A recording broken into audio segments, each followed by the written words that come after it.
I like to sell tacos that you're not going to find anywhere else in town, but you're also not going to find it in Mexico or the States. They're kind of really unique to us. This is the Deep in the Weeds podcast. I'm Anthony Huckstep. You can never pick what sort of venue might achieve cult status, a crowd and customer base that will travel, queue and champion a food brand and its identity. What are the key ingredients in creating a food offering that not only dishes up a cracking feed and experience, but has a life of its own outside of the four walls too? Toby Wilson is the founder and executive chef of Rico's Tacos. Toby, how are you? Good, man. How are you? I'm good. It's good to catch up with you. You've got a pretty interesting brand that's very popular, Rico's Tacos. How are things going at the moment?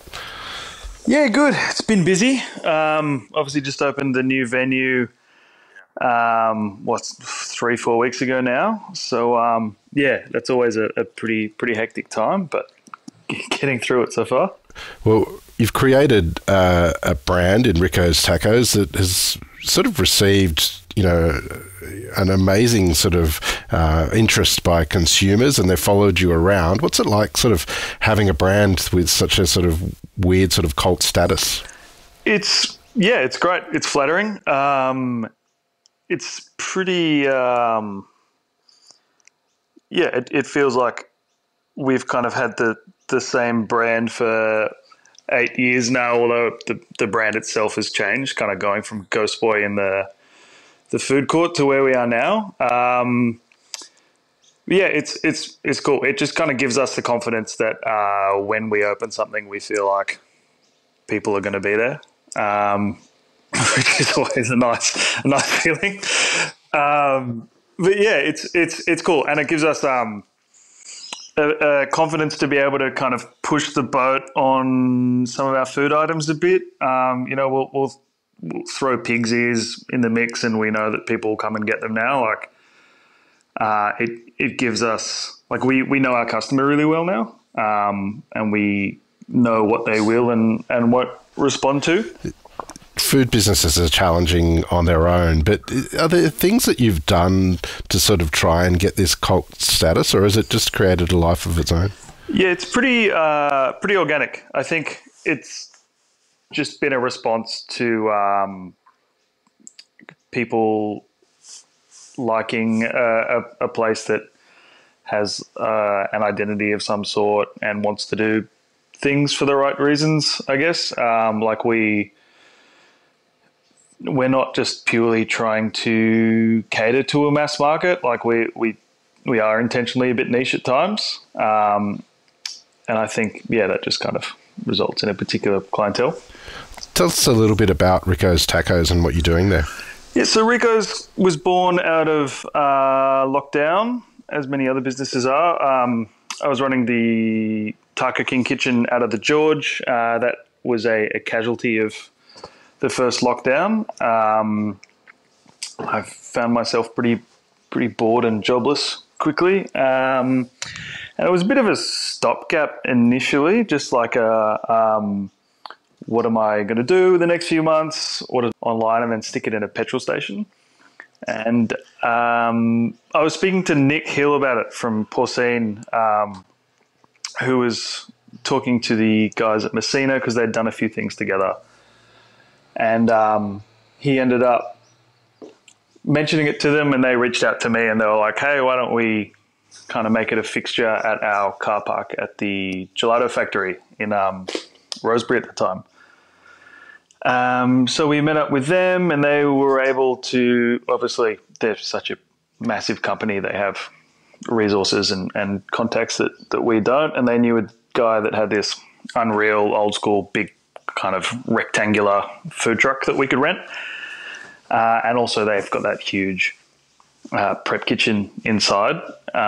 So they were just like, hey, why don't you come and set up in our car park for an indefinite amount of time, and just kind of prep here and see how it goes. And that's kind of how it was born. And then we also got to feed off their PR machine and stuff, which is such a great springboard for a brand new company. And then we also got to trade off the there's still a bit of buzz behind Taco King. It was only a year old when we closed, so there was kind of, yeah, as you said, a bit of a loyal following to that as well. Tell us a little bit about the offering that you have at the moment at Rico's. So we've got a much more extensive menu than we used to have. Given we have a much bigger kitchen than we used to, we've kind of just gone from a 25-seater to a 200. So obviously that comes with the ability to do a bit more. Always taco focused, as the name would suggest. I love Mexican food as a category in an entire world, but it's really like the street tacos that kind of took my heart when I was over there. So I'm trying to kind of stay true to that and not stray too far from that kind of street level stuff. It's probably all of the inspiration comes from like authentic street tacos, but we don't inherently try and be super authentic about the delivery. It's still reflective of a Sydney palate, for lack of a better phrase. It feels, I don't know, it doesn't feel particularly genuine to just be like a carbon copy of what we'd have over there, particularly as a non-Mexican. So yeah, it's we have like 6 tacos at a time. We have a rotating weekly special, which is really fun. We just get to come up with a new dish every week, and that keeps someone like me occupied because I get bored very quickly. And then we kind of do like a range of tortas, quesadillas, tostadas, all kind of hand stuff. I get a bit upset when I see people using cutlery in the venue. But yeah, they're all kind of snacky things. I like the idea behind people choosing their own adventure by kind of getting 4 or 5 different small things and kind of going the way they want, versus having one big plate. Although we do have a bit of that stuff. But yeah, mostly it's like these kind of small street food, snacky, hand-eaten items. When did the interest in tacos sort of emerge for you? So I was in specialty coffee for quite a while, as all people studying music were, I think. And I had a cafe for 3 years down in Glebe, which I sold in 2014, and then kind of went for my first trip to North America, which was the first time seeing that culinary landscape and kind of trying Mexican food for the first time in LA was like a big eye-opener for me. I think Sydney has generally like pretty great representations of most cuisines, but it was like crazy how different Mexican food was there to what it was at home and what I'd grown up with. So I thought when I'd come home, I'd play around with that and explore it a bit further. And it was kind of just never really meant to be a career path, and it just turned into one. Well, I want to explore sort of how that all came to fruition and what you're doing with Rico's Tacos shortly. But take us back to when you were young. What sort of role did food play for you growing up? Yeah, it was always like very into food. Both my parents are really good cooks. I grew up in Sydney's northern beaches, so like not a culinary hotspot by any means of the imagination, but it was something like my parents were always into, and we kind of would always go to the local Indian and Chinese joints and like what was around in the 90s. And then just like even like Jamie Oliver and stuff being on TV and in the late 90s, and there being like some excitement behind cooking and food and kind of learning new things. It was always something that kind of spoke to me a bit. It was never something I really thought I'd do professionally, but it just kind of organically happened, and I just wouldn't want to be anywhere else. You briefly mentioned music. Was that an avenue that you were going down for your career before you sort of moved into food? Yeah, I was like absolutely adamant that I was going to be a rock star for like most of my teen years. Just like was so certain it was going to happen. And then kind of finished up high school. I mean, I wasn't even in a band, so I don't know where this confidence came from. Just thought it would materialize in some way. And then I went and studied music at a tertiary level, and it just kind of was one of those things where you're like, oh, this is like a passion of mine that's being ruined by pursuing it as a career. And it kind of became apparent pretty quickly that I just like didn't want to ruin my love of playing music by studying it. I don't know if that makes sense, but it really like killed the passion for me. It turned it into a job, right? And in the meantime, got into hospitality to, music isn't famous for the big bucks at the low level, so I had to survive. So I was just kind of working at local cafes and whatnot, and that kind of, I luckily ended up in the right spots with the right people, and it kind of lit a spark for me. Well, tell us a little bit about that period of time. You mentioned specialty coffee and how you sort of immersed yourself in that world. What were the sort of venues and people and experiences that you had during that journey? I fortuitously ended up in this cafe that was using Five Senses, which at the time was like one of the big names in a kind of burgeoning new specialty coffee industry. And people that worked there kind of took me under their wing a bit.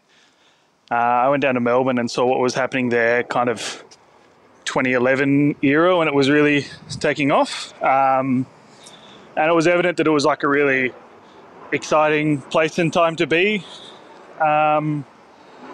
industry-wise. There was like a lot of things happening and the scene was changing rapidly, and a lot of people were catching on, but it was still kind of at ground level. I went and worked at Le Monde for a little period of time, which was the spot, really.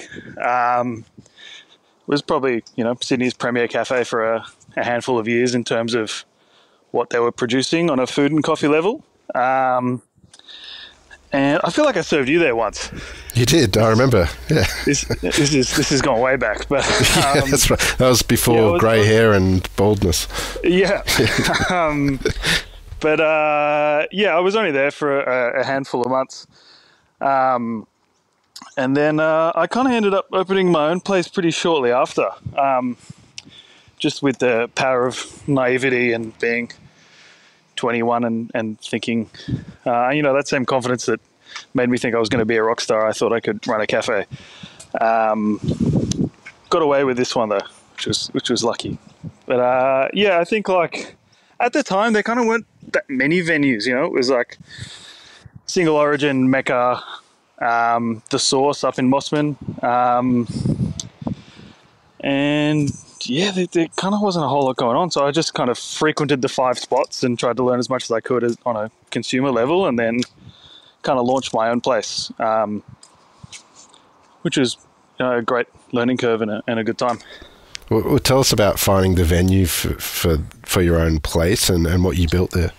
Obviously I was like 21, very...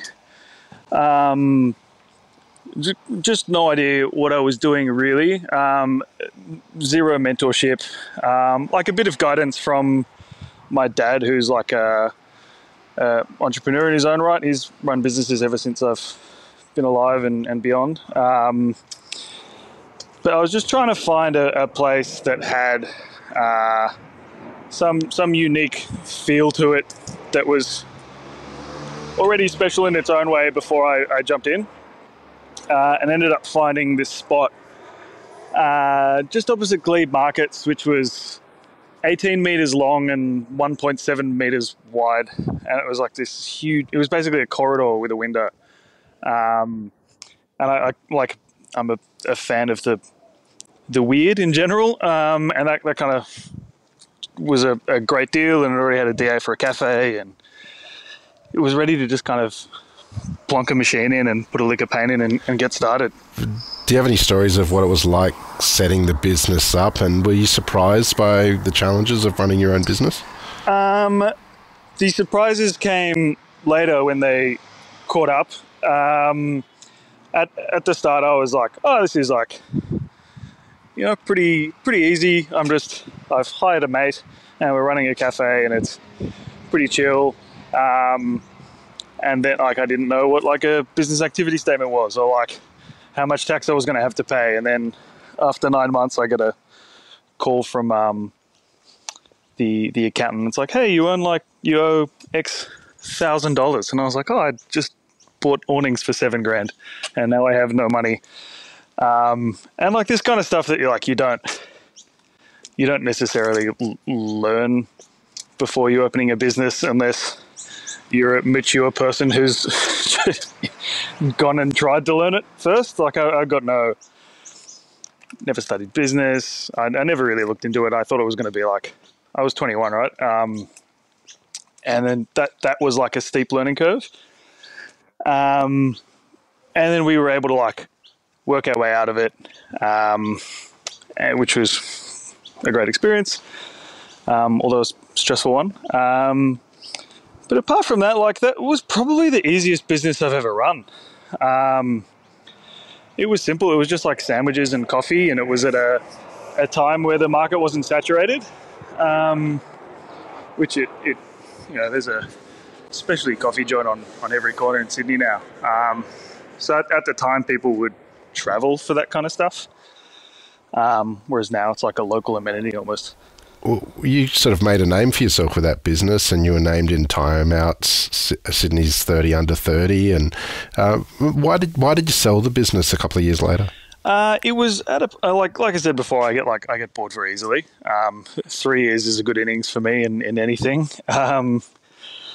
It got to a point where I was just running the business at a maintenance level, and without further investment, there wasn't a whole lot we could do to build upon it, which is like a frustrating purgatory of just like, I can't get any bigger because we're not making enough money to like put more into it.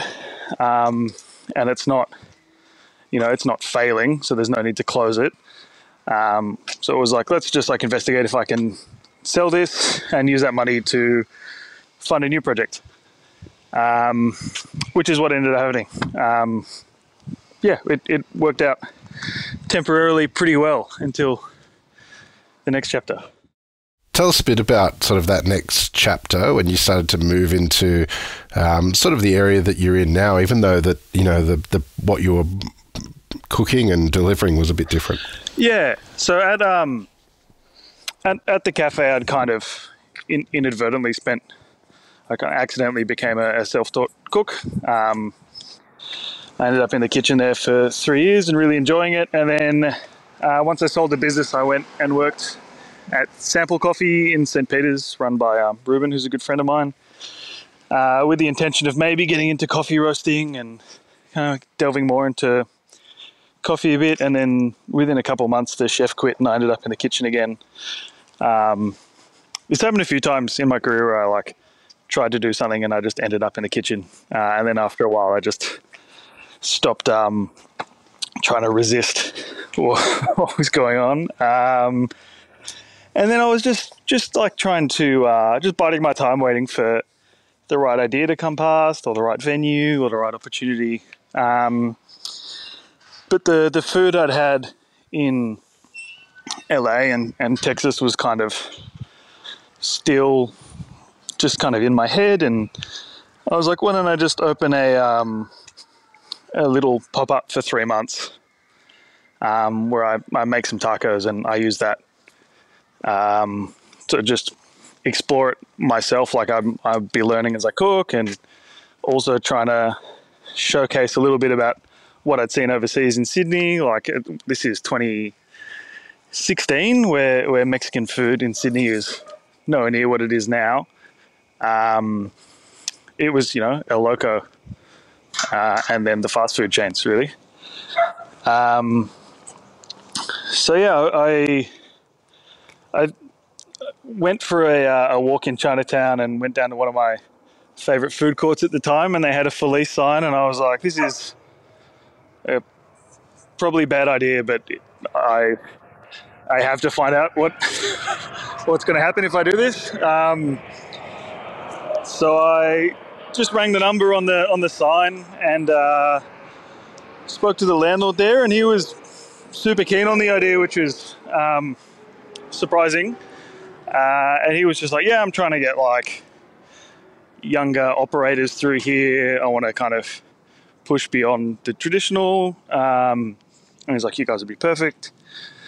And we signed. He was like, but the shortest lease I can give you is 6 months. And I was like, all right, let's give it a go. And it was just like such a tricky venue. It was downstairs, and you couldn't get in outside of hours, so we couldn't get deliveries in the morning. We had to close at 8:30 p.m. every night, which is, bang in the middle of dinner service. We couldn't sell our own alcohol. So it was just had so many limitations, but I was just stubbornly locked in on it. And it opened to like great fanfare.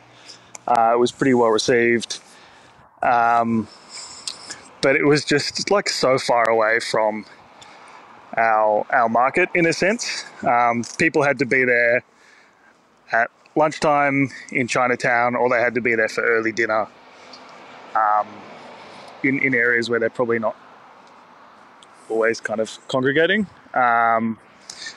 So there was just like a bit of dissonance between like what we were able to provide and what like people that follow us want. So after the first few months were crazy and they were really successful, and then it just dramatically started to nosedive as the the shiny new veneer worn off. And then we got picked up by the Tio's guys. Jeremy and Alex were looking for a new food operator for Tio's, and we moved in there for a little while. And just like we're such small operators that it just kind of turned out that we were just like losing money by the day. And we ended up closing after that. But like all the money I got from the sale of the cafe ended up disappearing in my funky little experiment. How did you manage to turn it around? Very slowly. I was pretty, disillusioned after that kind of bad experience with running a business. And like running a business solo in particular, it's like, it's so challenging. There's always stuff you're going to suck at. And those things become just like glaringly highlighted. And you can't run from them. Like if you're bad at admin, you can't just not do it. And then the stuff you suck at starts to take away from the stuff you're good at. You're like, I don't have any creative energy because I'm trying to do bookkeeping and this kind of stuff. But yeah, basically I'd basically drawn a line under doing tacos ever again in my head. And kind of went back to working in coffee just for some friends until I again figured out what I wanted to do. And then a friend of mine, I was actually on my way out to hospitality and had applied to go to award school for advertising. I was just kind of a bit checked out of the whole thing. And then a friend of mine rang me up and he was like, hey, do you want to open a restaurant with me? I was like, what do you mean? Super casual proposal. And he was like, we've just got this venue that's free and has a kitchen in it, and we could walk in and open in a week.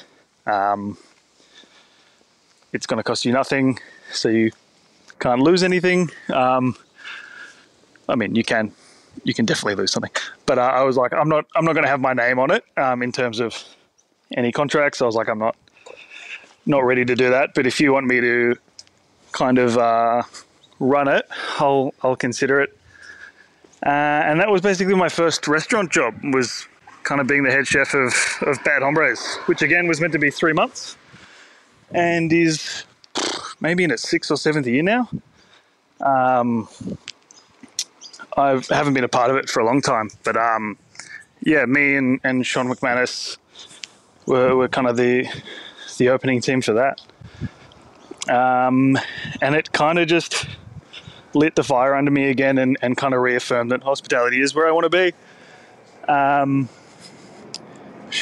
of the only thing I really took from that particular experience. But yeah, it just kind of, it was good. It was like I had this crisis of career and like, where do I want to be? And that kind of really affirmed that, yeah, I want to be cooking and I want to be running my own kitchens. And then from there I went and worked at Pazar, the Turkish wood-fired joint in Canterbury.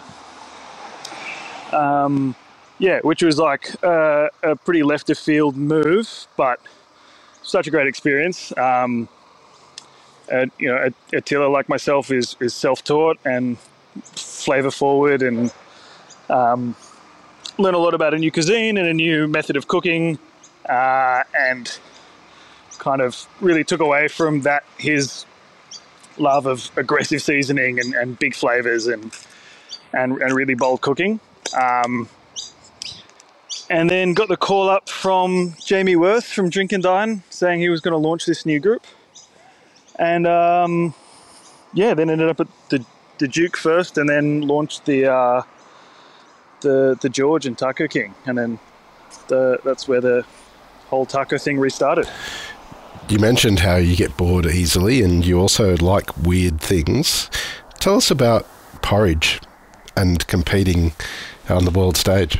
Yeah, so I found out about the World Porridge Championships on just one of those late night internet clicking Wikipedia links.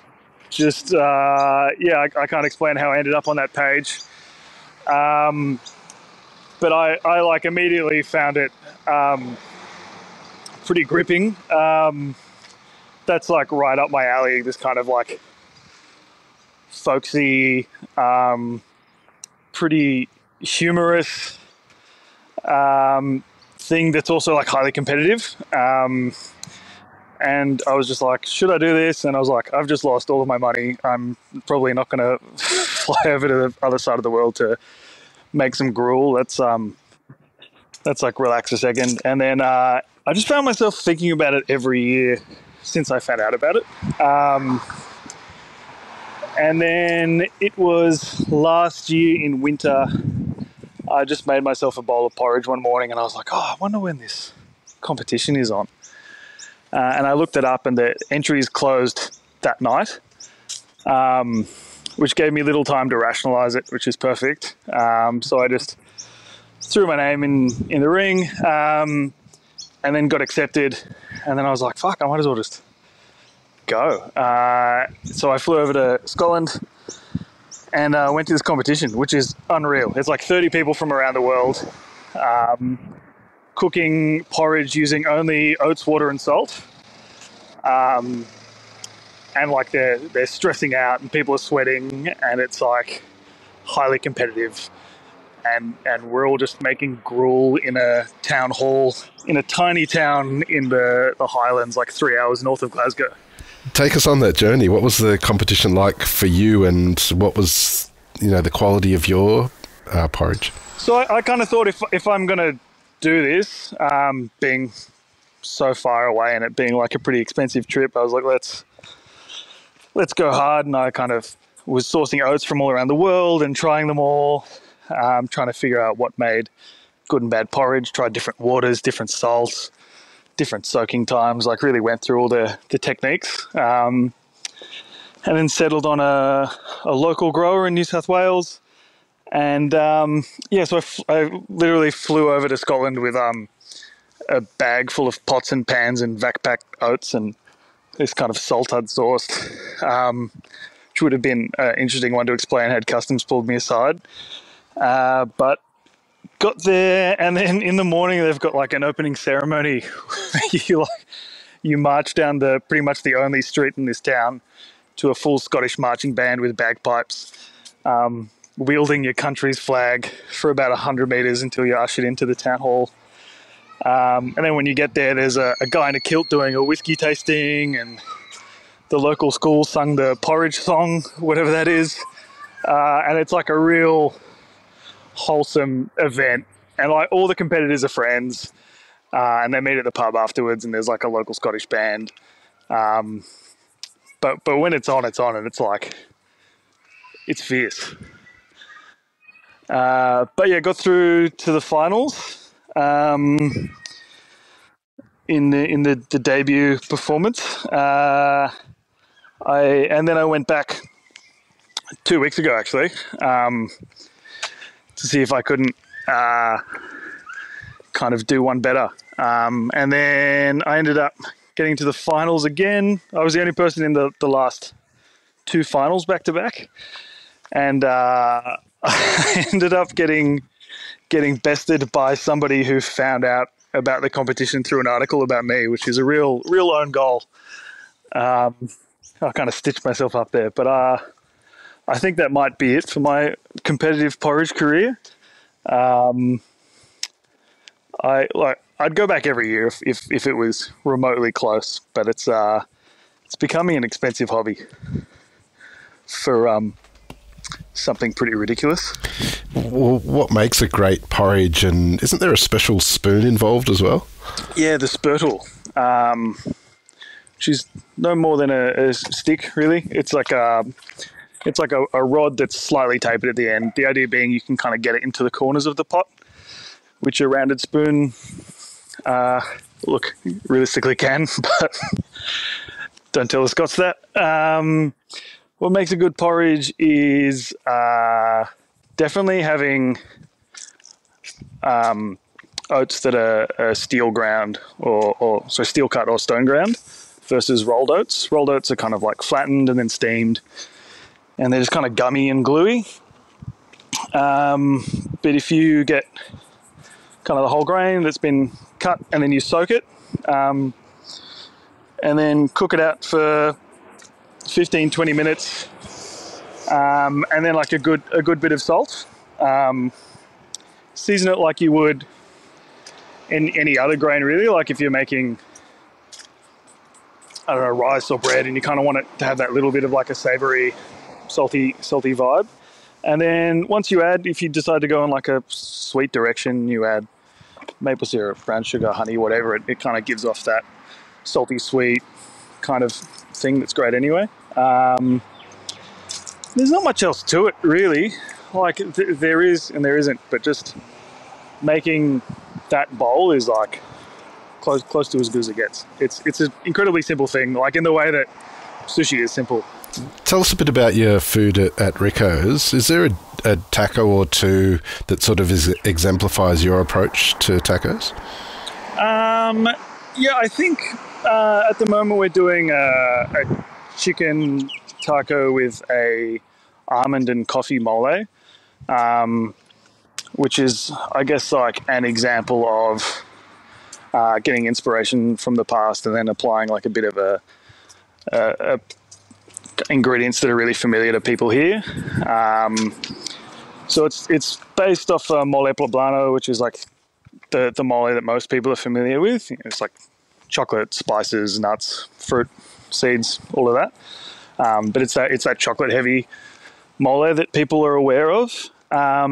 So we make that, and we use quite a lot of almonds, and then we've got this kind of like dark roasted coffee through it that gives this kind of roasty, slightly bitter flavor. So that's like one that, you won't. I like to sell tacos that you're not going to find anywhere else in town, but you're also not going to find it in Mexico or the States. They're kind of really unique to us.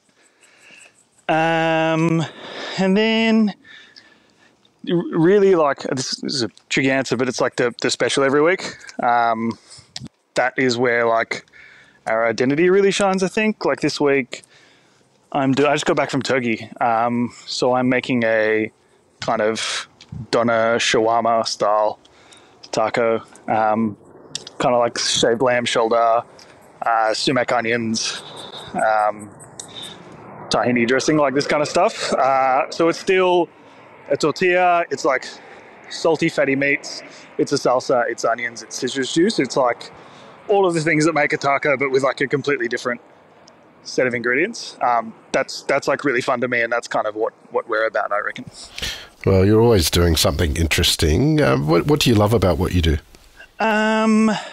It's just like a endless source of creative exploration. Like there's no end to food. Like you can't make it all, and it's just like I'll have dinner somewhere and it'll give me an idea for the next taco, or I'll read an article, or I'll see an Instagram post, and there's just like endless inspiration for the next dish. And then also just like the industry itself and the people within it, collaborating with other chefs. We've always been really big on the whole guest chef thing from back at like Ghost Boy. We had takeovers every week. To next month, I'm going down to Melbourne to cook with Raf Rashid from Taco Truck down there. So just getting to work with people like this, and inevitably you'll pick up a technique or a flavor or an ingredient or like a salsa that someone might use, and that'll make its way into your arsenal. So that just kind of never-ending learning, exploration, collaboration kind of stuff really does it for me.